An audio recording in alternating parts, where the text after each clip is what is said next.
Shri Ganeshaya Namaha. O God, you are unconquerable to the foes. O Advaita, Satchidananda, Karunalaya, relieve this Karunadas of all fears.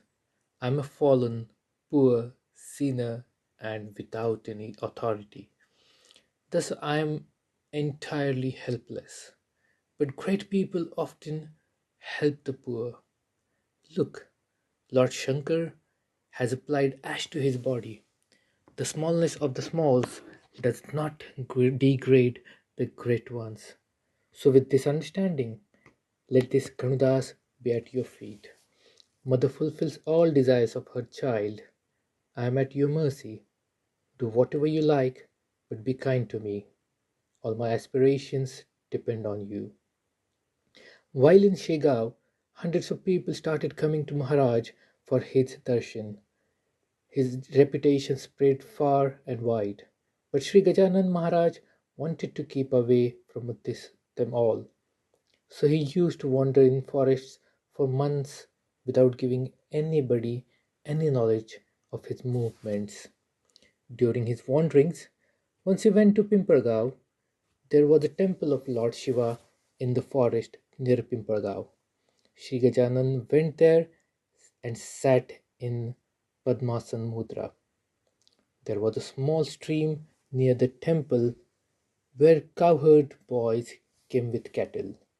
As the cows were drinking water at the stream, the boys went to the temple for darshan of Lord Shiva.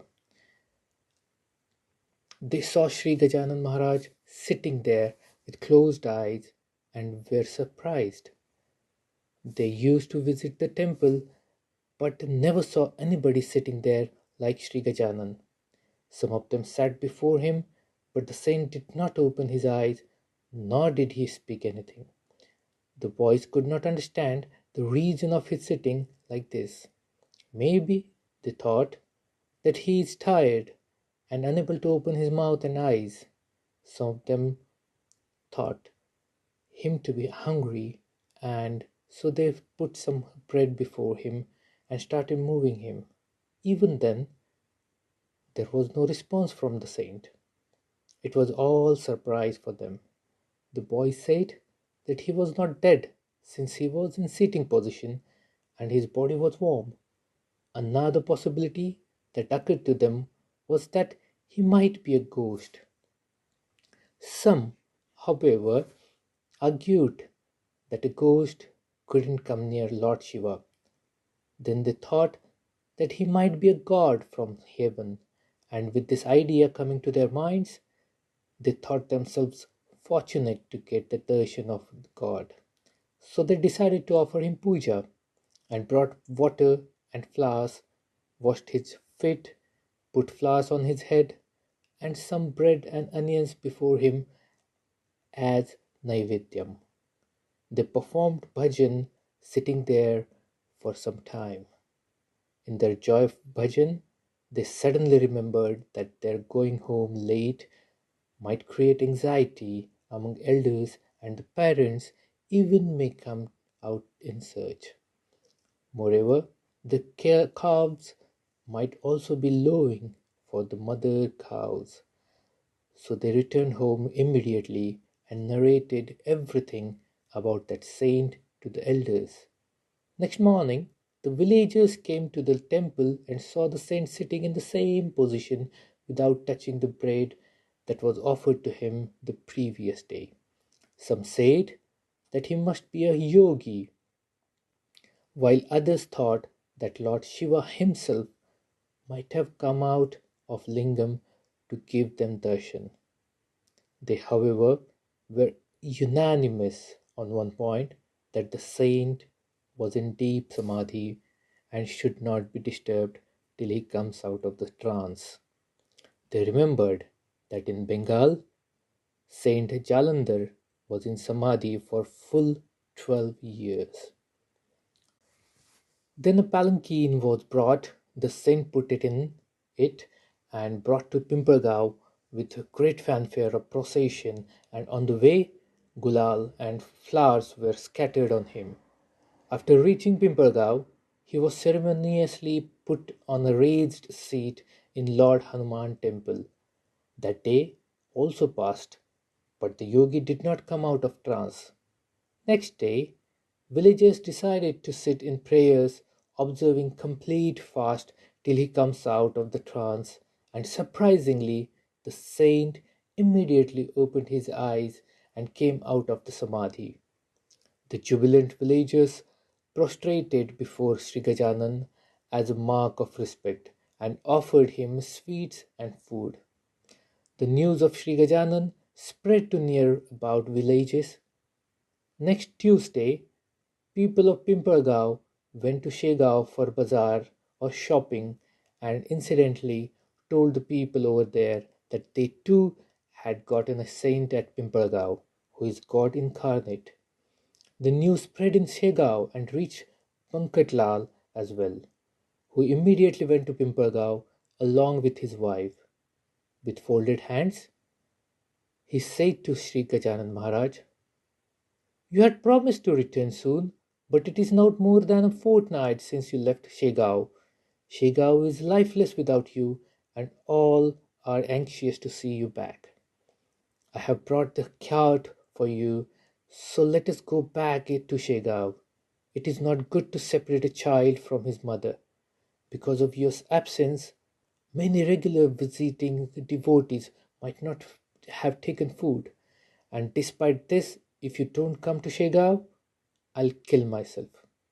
So Shri Gajanan Maharaj sat in the cart to go to Shegaon. At this sight, people of Pimpalgaon remembered the occasion when Akrur had come to Gokul to take away Shri Krishna.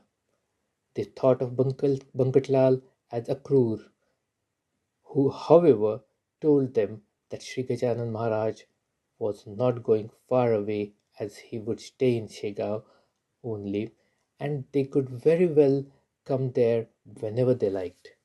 Most of the people from Pimpalgaon were tenants of Bankatlal and therefore unable to displease him. They helplessly saw the saint going away with Bankatlal. On the way, Maharaj jokingly said to Bankatlal, "It is not proper for a saukar to forcibly take away others' property. Looking to the affairs at your house, I am afraid to come to you. You have locked Lakshmi, the mother of all the people, wife of Lord Shri Mahavishnu, and the most powerful deity herself, in your house. Seeing Jagdamba's hardships, I became frightened and ran away." Hearing that, Bankatlal laughed and said, "Gurunath, the mother was not scared by the locks, but stayed in my house because of your presence there. Mother and child have to stay together. Your feet are the real wealth for me. I do not care for any other wealth. That is why I had to come to Pimpalgaon in your search. My house is not mine. It now belongs to you. How can a watchman obstruct the owner of the house? You may do anything you like. Go anywhere you want to go, and bless whole world. But do not forget us, the people of Shegaon. Cows go out in the morning, but return home in the evening. That's what you too should do for us." Thus, Bankatlal brought Shri Gajanan Maharaj to Shegaon. But after some days, Shri Gajanan Maharaj again went away. It so happened that one fine morning, Shri Gajanan left for Adgaon without anybody's knowledge. Like Lord Hanuman, his speed was that of wind. It was the month of Vaishak, and the severe summer had dried up water everywhere. In such hot noon, Shri Gajanan Maharaj reached Akoli, perspiring profusely and lips gone dry due to thirst. He looked around for water. At that time, a farmer named Bhaskar was working in his field. Farmer is an important person in the society who gives food to all, bearing all the agonies of heat and cold. There was acute shortage of water around Akola, so much so that one might get ghee but not water in that area. Bhaskar had brought water for himself in an earthen pitcher and kept it under a bush. Shri Maharaj came to him and said, I am thirsty. Give me water and do not say no, as one cannot live without water. It is great punya to give water to thirsty. That is why rich people in summer open water booths on highways to quench the thirst of thirsty people. Bhaskar replied, how can one get punya by giving water to the useless naked man like you? This talk of punya is good only in context with orphans, disabled, or as social workers. Religious books too say the same thing, and it is a sin to give water to sluggish people like you. Will anybody nourish a snake on humanitarian grounds or give shelter to a thief in his house? You have become fat by begging from door to door and are a dead weight to society through your actions.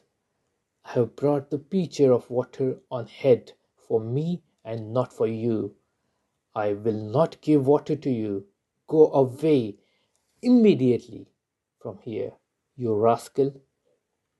Because of people, lazy people like you among us, we have become useless in the world.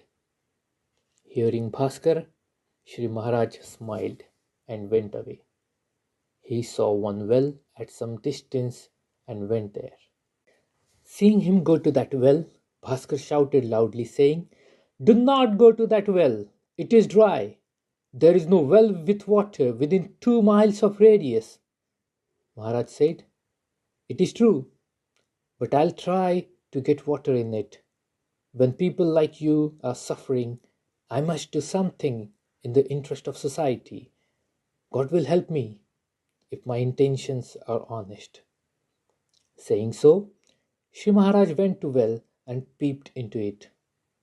It was completely dry.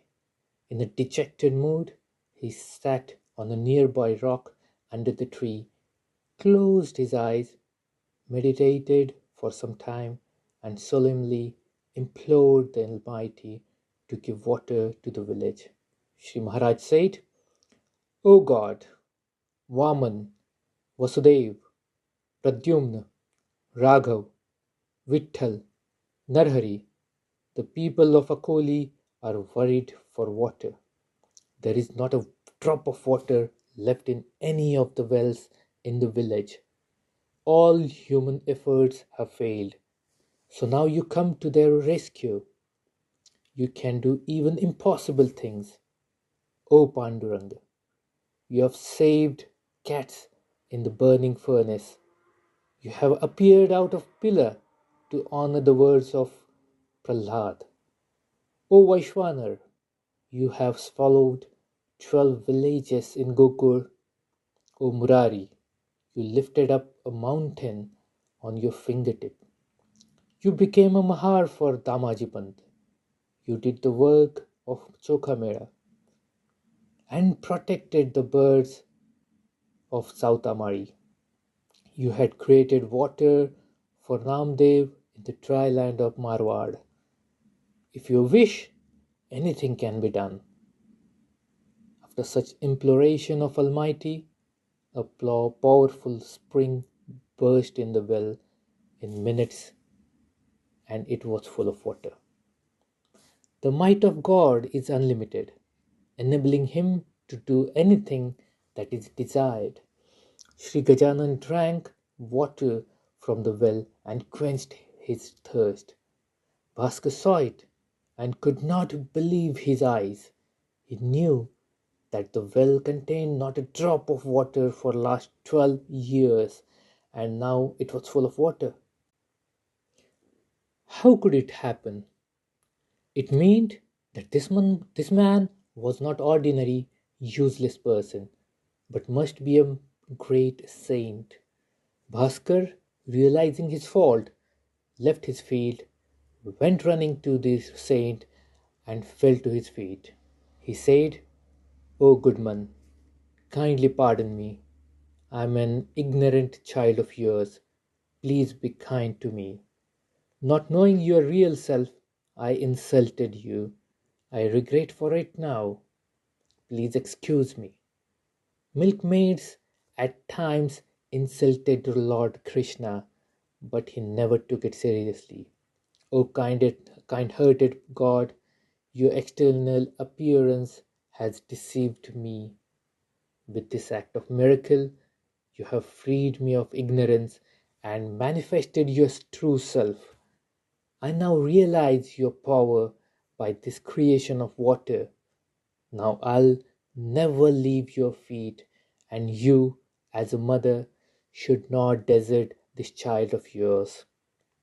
I have now fully realized that the material attachment is unreal, so do not discard me. Shri Gajanan Maharaj said, "Don't lament like this. I have created water in this well to save your trouble of bringing water on head from long distances. Then why do you denounce Prapancha? This water has come for you. Use it and grow a nice garden." Bhaskar said, "Gurudev, don't tempt me like this. My determination itself is a well. It was absolutely dry without a drop of water. Your miracle was an explosive which broke the rock inside that well, and out came a fine spring of faith. With that water, now I'll grow the garden of deep devotion to you. By your kind blessings, I'll plant the fruit trees of good morale and flower plants of good deeds everywhere. I'll rid myself of all temporary attachments to worldly property." Look, O listeners, what a transformation had taken place in Bhaskar's attitude. With a brief association of a saint, darshan of a real saint is of unique nature which has been narrated in detail by Saint Tukaram in his hymns. Read those hymns, meditate over it, and experience the truth in your own interest. The news of creating water in a dry well spread like wildfire, and people, like flies rushing to honey or ants running after sugar, came for the darshan of Shri Gajanan Maharaj. They went to the well, drank water, and quenched their thirst. The water was clean, cold, tasty, and sweeter than nectar. People cheered Shri Gajanan Maharaj again and again. Shri Maharaj did not go to Adgaon and returned to Shegaon with Bhaskar. May the Gajanan Vijay epic composed by Das Ganu be an ideal guide for devotees to understand the greatness of a real saint. Shubham Bhavatu, Shri Harihararpanamastu. Here is the end of chapter 5.